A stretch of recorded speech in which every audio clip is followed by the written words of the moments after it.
What's up, everybody? Kristian Hernandez here with SVG, another edition of our On the Hardwood series. We're here with someone on the West Coast, pretty good team out there on the West Coast, usually always vies for one of the high seeds in the Western Conference.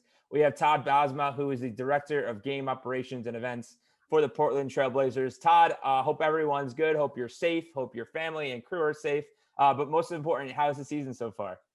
Well, first of all, thank you for that. Thanks for having me. Really appreciate the time and the ability to talk to you guys about things we're doing out here. We're all safe, healthy, and happy, because we're back to playing basketball. So that is very important and good for everyone's mental health, I think. Season has been going, so far pretty well. Just when you think you've seen everything in the league, along comes COVID. The season shuts down at the end of last year.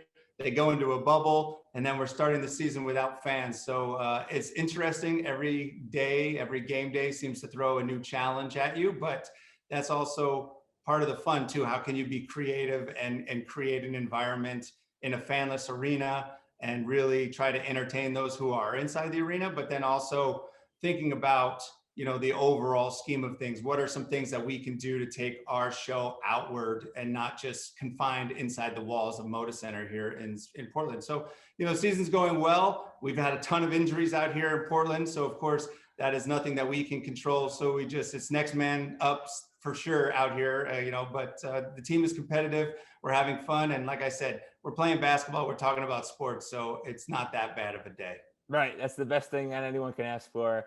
Basketball is back. You're back in your home spot, getting some nice home cooked meals, I'm sure. And the team is relatively playing well. But you hit a good point, Todd. Moda Center is usually always packed because you guys have guys like Lillard, McCollum, the whole cast of characters. You guys are usually that out there. No one's there right now. So talk to me a little bit about what you're playing on the video board and how you're creating the home atmosphere, if you will, for the people that are inside. Yeah. So obviously, in normal circumstances, our target audience is the fans, right? So everything we do is catered towards the fans. It's fans first, sponsors second, and then players third. So now it's a complete role reversal. So now the only people inside the arena right now are the players. So everything that we're doing is catered towards them. What can we do to sort of help them feel comfortable? You think about it, these guys grow up playing basketball, and yes, it's a sport and basketball is basketball, but they're used to playing in front of 19,000 screaming Blazer maniacs here at Moda Center. And then you get into the bubble, and at least that was a small venue, so they didn't have those huge, vast open space behind the baskets, and they pumped in the crowd noise and different things like that to try to create that feel. Well, now we're doing the same thing in as far as bringing in the crowd noise and everything like that, but we've got this huge building. So how do we make that feel a little bit more intimate and make it sort of feel normal to them? Because they're creatures of habit. They get used to certain things, and anything that's going to throw them off their game could obviously affect their performance. So we want to make them feel comfortable and normal as possible. We also want to do our best. We have 19,000 screaming fans on a normal basis. Now we've got 800 cardboard cutouts. Right. They don't necessarily make the same amount of noise as our fans, and they're not getting the same kind of energy. So what can we do to help create that energy inside the arena? So we're doing a lot of things like player highlight videos. We're doing a lot of throwback games, like here's some history that we'll do. We also still do our player personality videos because we do have media members here. And sometimes if you ever watch the game on League Pass, when they go to commercial break, in a normal year, you'd go inside the arena and see what's happening during a timeout. Well, sometimes the videos that we do will also get picked up on League Pass. So this is an opportunity for us to educate those Trailblazer fans or just basketball fans throughout the country, throughout the world about some of our players. So we're utilizing timeout breaks as far as that, as an education piece. And then inside the arena, music is very different right now, because there's no fans in the building. So we give the players a lot more leeway or control over our playlist. Right. So we talk to them all the time. What kind of songs do you want to hear during warmups? Usually, our games start at 7 o'clock, our doors open at 5:30. So we'll play player warm-up music from 5:30 to say about 6:15 or so. And then we usually get into what we call our show, which is our groups, pregame entertainment, our sponsor announcements, and all that stuff. Now with no fans, the players can choose the music all the way from 5:30 or 5 o'clock even until 6:30 or so. And then they come back for warm-up lines. And usually we let one player choose the warm-up music when they come out for their layup lines. And they usually get about a minute and a half or so of that song until we have to go to our sponsor stuff. Now with no sponsors, they give me 3 different songs. So one player each night will get 3 songs of their choosing during warm-up lines and do all that. And it's always fun to see what they choose. Like we have got a couple real characters on the team, like Yusuf Nurkic, one of my favorites. So he's from Bosnia. So whenever he chooses music, he chooses Bosnian music. So Dino Merlin, who is a big artist out in Bosnia, he chose one of his songs. They're doing layup lines. We have Carmelo Anthony looking up at our DJ saying, change the music, change the music. So we had to tell our PA announcer, hey, it's Yusuf's choice. So you've got to wait till it's your turn. But so sit back and appreciate it. But so that's always fun. You know, and then during timeouts, like I said, it's a lot about highlight videos. We have some pretty amazing athletes on our team. Damian Lillard is in the top 10 in scoring and assists and all that. So how can we highlight him? And then also continue to promote him for All-Star, just because, you know, it's topical right now. And we want to make sure that they are feeling the love from us, even though that there's not 19,000 fans inside the building. So everything we do is catered towards them. This is probably the first time they've had this much freedom in terms of music and doing what they want, probably since high school. So I'm sure they're loving this stuff. But Todd, talk to me about what you deal with on a daily basis. You're mentioning the production elements, but a lot of things have changed because of the safety protocols league-wide and also within the state and organizationally. Can you talk to me about what the control room looks like and how you've adopted to what you're working in right now? Sure. Well, absolutely. So we normally, our video control room is in the basement of the Moda Center, so they don't have line of sight. They're housed in probably about a 15 by 15 room, and we usually have 6 people down there. So we have 2 EVS operators, a director, a TD, still graphics, and motion graphics, all in that same room. So obviously, if we were to do full staff, that wouldn't work. So we would have to reconfigure or displace certain people so we can maintain that social distancing. Now, granted, we have a different kind of show right now. So we are actually taking all of the broadcast feeds right now. We don't have any of our own dedicated cameras. I just have an EVS operator and a director / TD. He's doing 2 jobs. And so we're sort of cutting our own show for the big screen based off of broadcast cameras, which works out fine. I mean, there are times where we get stuck with the whip arounds because we don't have any contact with the cameraman or anything like that, but that's okay. And we do a lot of replays on the big screen for coach and for the players as well. So dealing with that is an interesting issue, just knowing, taking a step back from myself, be like, oh, I want to see that. Okay, I know we don't have our own camera. So being temper my enthusiasm a little bit as far as that goes, but then also the social distancing as far as not having 6 people down in that control room. If I physically want to get into the control room, I'm in zone B right now. So our PA announcer is in zone A. Zone A is that on the floor and then 30 feet off of the court. So I'm in zone B. So in order for me to get to the control room, I have to walk all the way around the arena, down one type of stairs, and then go into one other stairwell and then in one door. So it's a bit of a struggle to sort of get to the control room. So I don't go down there that much, which I'm sure my director and TD like very much. They don't get to see me very much, but other than that, you know, it's sort of business as usual for us. I usually sit next to our music coordinator, and previously we would share an 8-foot table. Now I have an 8-foot table all to myself. He's next to me, and then we have what we call our audio sweeteners. So those are the people that we use to bring in our fake crowd noise. And so they are another 8 feet down from them. The guys who usually run our digital signage, like our scores table, our 360 rings, our wedges, and all of that stuff, they're usually housed just to my right on the other side of the music coordinator. But we built an additional table for them down below beneath me, so there we can stay 6 feet apart.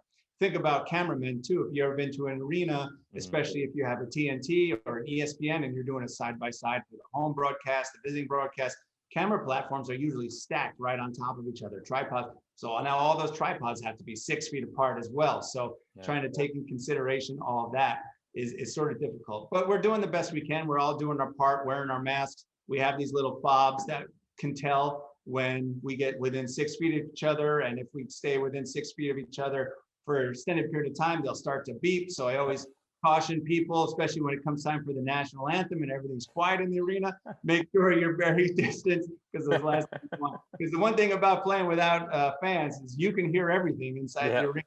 So we're trying not to be that guy, so that way people can be like, what the heck's going on up there? So that's our goal. Don't be that guy for this game. Don't be that guy. Get that on a shirt and sell it at the merch store. Other than the protocols and the things you're doing in the arena, Right now, the only way you're getting in contact with fans is whether they're watching on the television, but also through social and digital. Tell me what the Trailblazers are doing to connect with fans while they're at their houses or apartments right now. Yeah, so well, we have a tremendously talented social team. Trailblazers on Twitter and Instagram is one of the better follows in the league. And I'm not just being biased, or maybe just a little bit biased, but you should check them out if you haven't already done so. They're a great follow. But yeah, so we communicate and interact with them a lot. But we've also created a second screen experience that's housed in our app. We call it Trailblazers Home Court.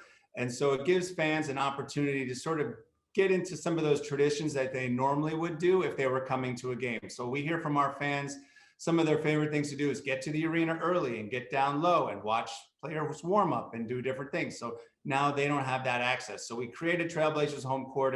It's housed on the Trailblazers app, and it starts, at 6 o'clock for a 7 o'clock game. So from 6 to about 6:40 or so, we're taking you live inside the arena. We have player warm-ups going on, so you can follow a particular player. We're seeing what's going on. We're running video features, our throwback games. We're running some of our player personality features like I talked about earlier. We're playing highlights from around the league, just a way to sort of get them geared up and ready to go. The issue that we have with this, though, is because of our RSN and because of the streaming rules, when you get inside that half-hour window prior to tip-off, you can't stream live content. So you can only do it during half hour before tip-off, during the quarter breaks, and then again during halftime. So what we're doing is utilizing the chat function a good bit. So we're bringing in Trailblazers Insider who writes for trailblazers.com. We're bringing in local members of the media and giving them an opportunity to chat with our fans that are there. And they can answer questions, ask questions, answer them, and do all that. We also have a predictive gaming program that's going on called Beat the Buzzer. So fans can watch the game, and during different breaks, things will pop up and say, are the Trailblazers the next basket they score, is it gonna be a free throw, 2-pointer, or is it gonna be a 3-pointer? And people can guess what they think is gonna happen, sort of like bar trivia. Depending on how well you do, you can accumulate points. And if you get all 20 questions right, we're giving away a brand new car courtesy of Toyota. So that's pretty cool and fun to play as well. We're bringing in members of our performance team. So if you ever wanted to find out what it's like to be a Blazer dancer, what they're feeling like when they enter onto the court and different things. So what are some of the entertainment assets and some of the things that we have access to that the fans are really craving at this particular moment because they're so far removed? We're doing our best to try to bring that to them through that second screen experience. And it's been pretty successful for us. We also do a lot of stuff during halftime when we can stream live content. We'll bring back more of our guests, and we're utilizing our RSN talent as well as a way to get them involved and help promote their brand as well. So we're doing the best we can, even though we don't have as many, arrows in our quiver as we would normally like, but we're doing the best that we can. Tremendous. So you mentioned bringing a lot of people together, whether it's from the RSN, whether it's from the website, or even you said entertainment departments, which leads to my last and final question, Todd.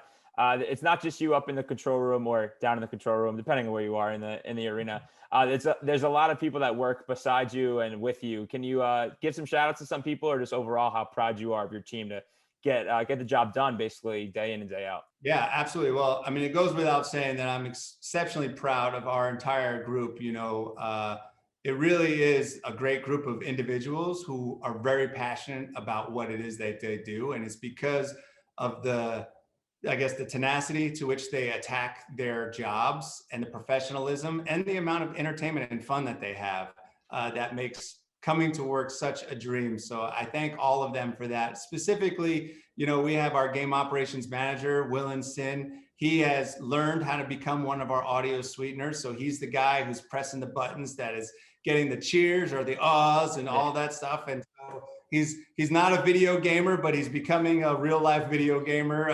hitting the buttons while the guys are dribbling up and down the floor. So he's done an amazing job. And then also, Michelle Birch, she is our performance teams manager, and she handles the day-to-day of all of our entertainment teams.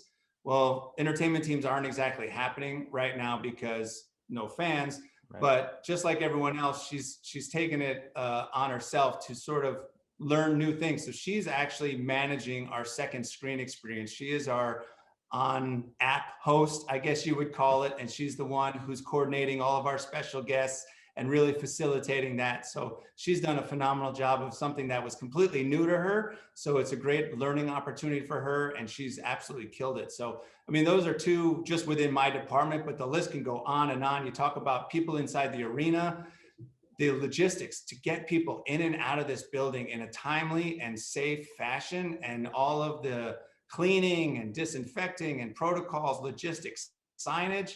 They've done a sensational job. I stay up at night thinking what would happen if I had to be in charge of that. Nothing would get done. So they're really marvels. So, I mean, anyone who's associated with what we've got going on is just doing a great job. So I can't speak more highly than anybody here inside, not just the Trailblazers, but also Rip City Management, who manages our properties as well. Well, I'll take this interview full circle. At the top, you said the players are stepping up because of injuries, and now with everything going on with COVID and this weird season, people in your department and across the organization are stepping up to get the job done. Todd, I can't thank you enough for joining me today. I know you're a busy person. Continue the great work, the exceptional work. Stay safe, stay healthy. Best of luck the rest of the season. And hopefully when things kind of die down and it's safe enough, I'd love to come out to Portland and say hello. Hey, you're always welcome. We'll get you all set up. We won't even have to stay 6 feet apart. So that'll be a nice dream come true. You're always welcome. Anybody's welcome to come on out to Portland. We'd love to show off Rip City to everybody out there. Appreciate it. Have a good one, man. You too.